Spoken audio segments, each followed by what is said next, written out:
माया जाल दृश्य 11। सज्जन की बड़ी बड़ी बातें सुनकर व्यंग्य से मुस्कुराते हुए गज्जन उसकी ओर मुड़ता है और बोलता है, गज्जन, पता है मुझे क्या लगता है? सज्जन, क्या लगता है? गज्जन, जैसी झूठ की पिटारी तू सर पर लिए घूम रहा है, मुझे लगता है खुद तो जूते खाएगा ही, मुझे भी पड़वाएगा। सज्जन, कहीं नहीं पड़ते तेरे जूते। एक बात बताऊं, मेरे बापू ने भी मेरी बेबे से शादी ऐसे ही झूठ बोलकर की थी। गज्जन, यानी झूठ बोलने का तुम लोगों का खानदानी पेशा है। उसी समय रीत सुख जस्सी के साथ चाय पानी का सामान लेकर मंच पर प्रवेश करती हैं। चाय पानी गज्जन और सज्जन के आगे रखकर दोनों उनके आगे बैठती हैं। जस्सी खड़ा है। खड़े जस्सी से संबोधित होकर गज्जन जस्सी से, बेटा, बाहर जहाँ से तुम हमें लेकर आए थे वहाँ एक नीली सी टैक्सी खड़ी होगी जिसमें हम लोग यहाँ आए हैं। उसके ड्राइवर को बुला कर लाना। बेचारा बधाई के लिए तरस गया होगा। सुनकर सज्जन की चढ़ जाती हैं त्योरियाँ। मुड़ता है वो गज्जन की ओर, बोलता है, गज्जन, लग पड़ा गर्जने, अपने मुंह पर उंगली रखता हुआ, चुप, बोलना नहीं। फिर जैसी से, बेटा जी तुम बैठो, तुम्हारे चाचा जी को दवाई का नशा हो गया है। सुख सज्जन की ओर मुड़ती है, बोलती है, तो भाई साहब, लड़की के पिता सज्जन, वो तो जी मैं ही हूँ। तो समझन जी, अब आप जब चाय पानी ले ही आई हैं तो छका जाए और बातें की जाएं, करें बातें। सुख, हाँ जी करनी चाहिए। गज्जन, बड़ी बड़ी बातें हाँकने में ये पूरा मास्टर है। सज्जन, अभी कहा था गर्जना छोड़, चुप, बात नहीं करनी। फिर सुख की ओर मुड़कर, बहन जी, इसको कहा था कि दवाई ज़्यादा नहीं खाया करते, दवाइयों में नशा होता है। सुख, हाँ जी, सुना था आपकी सेक्टर 17 में दवाइयों की बहुत बड़ी दुकान है। दुकान है बहुत बड़ी आप लोगों की, वहीं से ली होगी इसने दवाई। सज्जन, और क्या जी, मैंने तो बहुत रोका कि मत ले दवाई, मत ले, ये नहीं रुका। अब ये बताइए। सुख, हाँ जी, पूछिए। सज्जन, आप ये जो चाय लेकर आई हैं, ये ज़्यादा मीठी तो नहीं? पी कर दे लेता हूँ। ओहो हो, चुस्की लेकर, बहुत मीठा है। तो बहन जी, इशारा गज्जन की ओर करके, इसको चाय नहीं देना है। सुख, क्यों जी?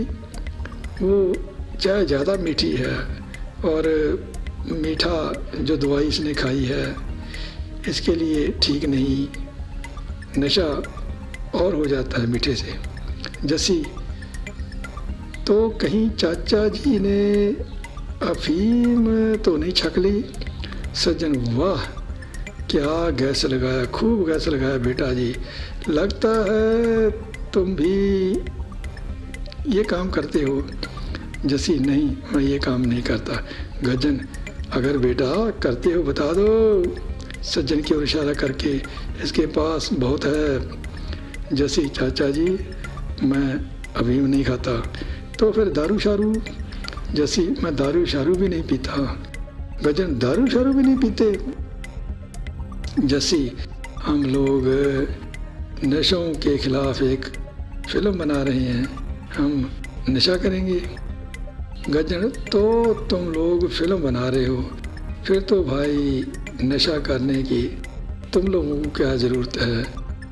फिल्मों में इतनी सुंदर सुंदर लड़कियां होती हैं, उनको देख कर ही नशा चढ़ जाता होगा। रीत, अंकल जी, ये आप कैसी बातें करने लगे गजन? बेटी गुस्सा नहीं, हम लोग तो इशारा जैसे की ओर करके इसे परख रहे थे कि लड़का नंबर 1 है कि नहीं। नंबर 1 है, पक्का नंबर 1 है। उसी समय रूप का बाहर से प्रवेश। सुख रूप की ओर इशारा करके सज्जन को, लीजिए आ गए लड़के के पिताश्री।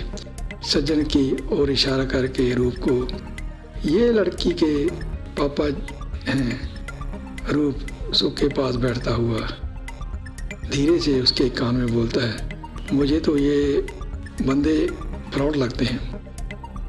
तभी सज्जन रूप से संबोधित होता हुआ बोलता है, तो फिर हमारे होने वाले समधी जी, हमें तो आपका लड़का पसंद आ गया। रूप चौंक कर सज्जन को, तुमने मेरा लड़का कब देख लिया? सज्जन, देखना क्या है? जस्सी की ओर इशारा करके, ये सामने ही तो बैठा है। यह सुनकर सभी चौंकते हैं। रूप, क्या बात कर दी भाई साहब, ये मेरा जवाई है, मेरा बेटा नहीं। सज्जन, अच्छा जी, तो आपका ये बेटा नहीं, फिर तो गलती हो गई जी।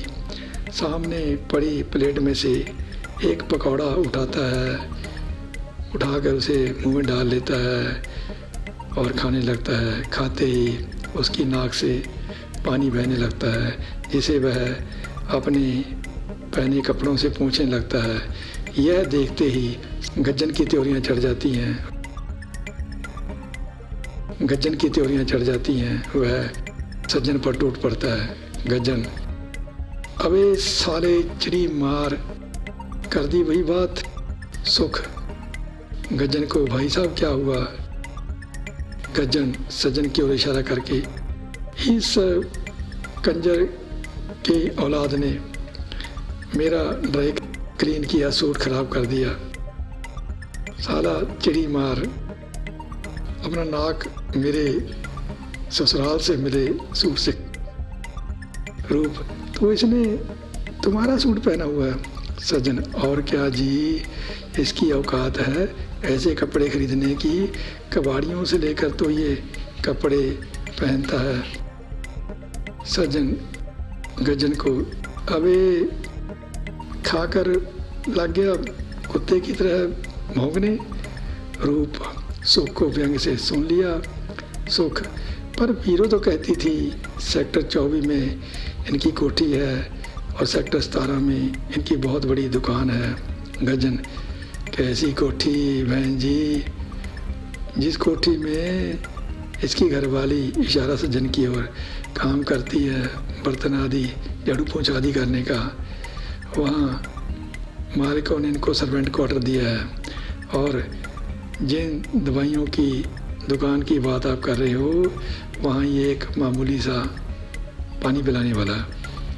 रूप सज्जन को, उठ यहाँ से, तेरी हिम्मत कैसे हुई यहाँ आने की? पुलिस बुलाऊं या खुद ही भागेगा? सज्जन, जाते हैं जी जाते हैं।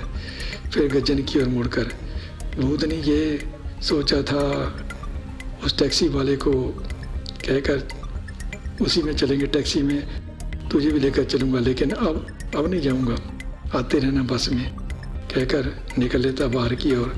उसके पीछे गज्जन भी जाता है। उनके जाने के बाद रूप सुख आदि सभी परेशान से। सुख, यह क्या हो गया? रूप, सोचा था वो वीरो गलत रिश्ता नहीं करवाएगी, पर हमने ये नहीं सोचा कि जब वो लड़की वालों को हमारे बारे में झूठ कह सकती है, तो क्या वो लड़की वालों के लिए हमें झूठ नहीं बता सकती थी? रीत, पापा एक लिहाज से ठीक ही हुआ। रूप, क्या ठीक हुआ? रीत, बुआ का भतीजा तो गया अंदर, अब जोत से उसका रिश्ता होने से तो रहा। जस्सी, यह रिश्ता हुआ भी था, पहले शमशेर अंकल से पूछ तो लेते। सुख, लो ये तो हमने पूछा ही नहीं है। विंग में से शमशेर का प्रवेश। रूप, आ गया मेरा यार, जिगरी यार, इसे पूछ लेते हैं शमशेर को। आ भाई मेरे जिगर के टोटे। शमशेर, काहे का जिगर का टोटा, तुमने तो इस जिगर की बखिए उधेड़ दी। रूप, तुमने क्या किया, उस बीरो के भतीजे से जोत की मंगनी नहीं की। शमशेर, उस 2 नंबरिए के साथ अपनी बेटी की मंगनी करूँगा। इसे तो अच्छा था मैं अपनी बेटी को कुएं में धक्का दे दूँ। रूप, बीरो ने तो बताया था कि जोत की मंगनी उसके भतीजे के साथ। शमशेर, बीरो तो यह भी कहती थी कि तुम लोगों को जोत पसंद नहीं, उसकी नली बहती रहती है और उसको खाने पीने पहनने का ढंग नहीं। रूप, हम ये कहेंगे कि शमशेर क्या बात कर दी, वो हमारी बेटी है, उसको हमने पाला पोसा है। सुख, और क्या भाई साहब, तुम तो फौज में थे, उसको पाल पोस कर बड़ा किसने किया, हम लोगों ने ही। रूप, चलो छोड़ो, गलत फहमियाँ दूर हो गई, गुस्सा छोड़ो। रीत बेटे, अपने अंकल को चाय पानी पिला और वो पकौड़े और मिठाई खिला जो उन फ्रॉड बंदों के लिए लेकर आए थे। शमशेर, मैं पकौड़े खाने नहीं आया, यह पूछने आया था जश्न कहाँ है। रूप, वो तो सुबह का कार उठाकर पता नहीं कहाँ गया। शमशेर, फिर पक्का मेरी जोत को भगा कर ले गया। यह सुनकर सभी चौंकते हैं। रूप, जोत घर नहीं। शमशेर, ना। रूप, फिर पक्का तेरी बेटी मेरे बेटे को भगा कर ले गई। शमशेर, जोत ऐसी नहीं। रूप, जश्न भी ऐसा नहीं। रीत, चलो दोनों एक दूसरे को भगा कर ले गए होंगे, फिर क्या हुआ, आएंगे तो घर ही, जब आएंगे दोनों की शादी कर देंगे। रूप, बात तो बेटी तेरी ठीक है। शमशेर, हाँ यार, जब दोनों की शादी करनी है फिर कैसी चिंता, भागकर अमेरिका जाने से तो रहे, आएंगे तो घर ही। रूप, चलो फिर आ जाने तो दोनों को, अच्छा सा मुहूर्त देखकर दोनों की शादी कर देंगे। विंग में से जश्न और जोत का प्रवेश, जोत की मांग भरी हुई। रीत, दोनों को देखकर लो आ गए। तो यहाँ हम नाटक को ख़त्म करते हैं, अगला भाग कहेंगे कल को। तब तक नमस्कार।